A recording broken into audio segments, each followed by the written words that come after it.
Right now I'd like to talk about fretboard navigation, scales, and soloing.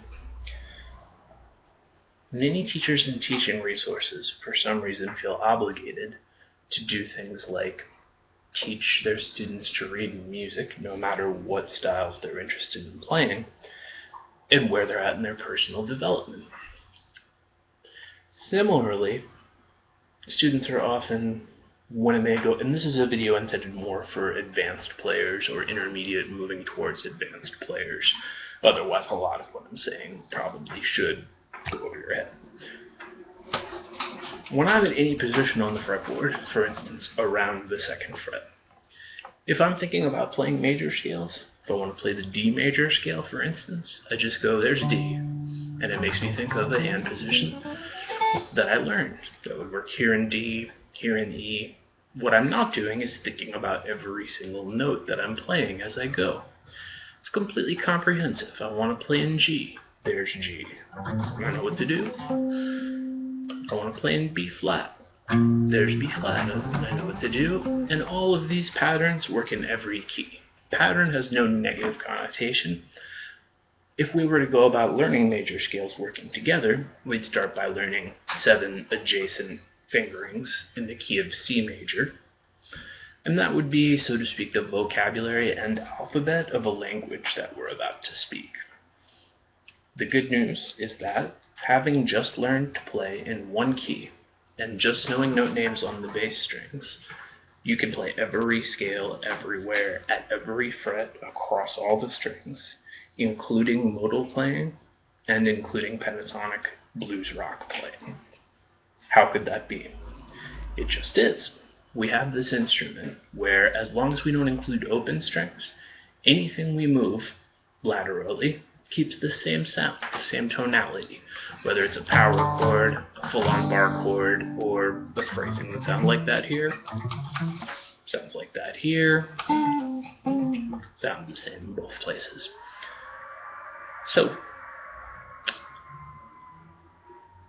a lot of scale systems give the student a feeling of they're supposed to magically know every note name on the fretboard, and as they go through playing a phrasing or a scale, always know what note they're on. That's a long-term project, and a lot of students feel kind of stuck and behind trying to learn scales that way.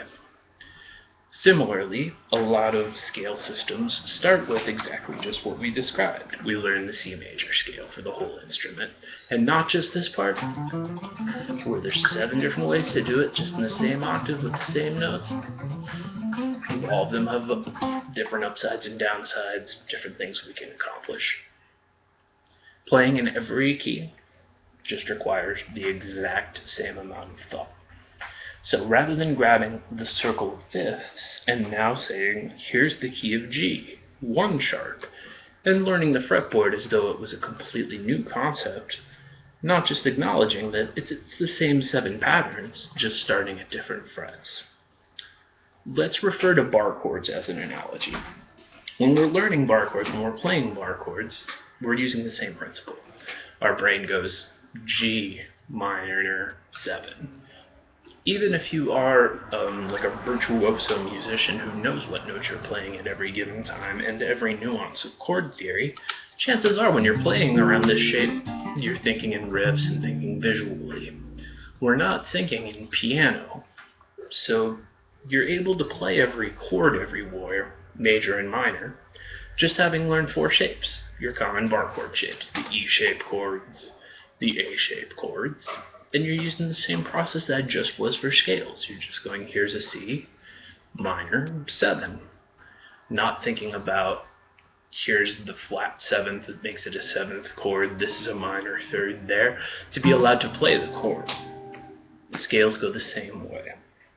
Guitar affords us the ability to do everything up front and understand it as we go.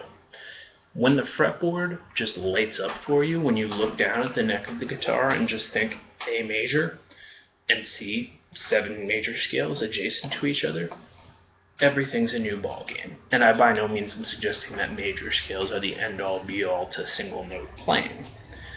we'll look at how our rock blues pentatonic scales intersect with the major scales, and that's the same way in every key as well. For instance, our number 1 pentatonic scale has this major scale pattern on top of it in every single key. So we can see that part of the fretboard as I can do this type of thing, blues scale, or I can do this, and they'll always work in every context. Right here I was playing in A minor, C major. If I wanted to do the same thing in A major, F sharp minor, it's the exact same hand movements at the 2nd fret. So, we can learn to play every scale everywhere, including modes, without knowing anything about music theory.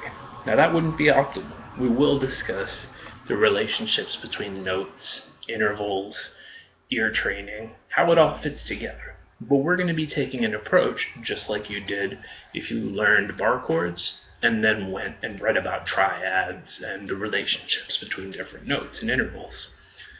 We're going to do the same thing with scales.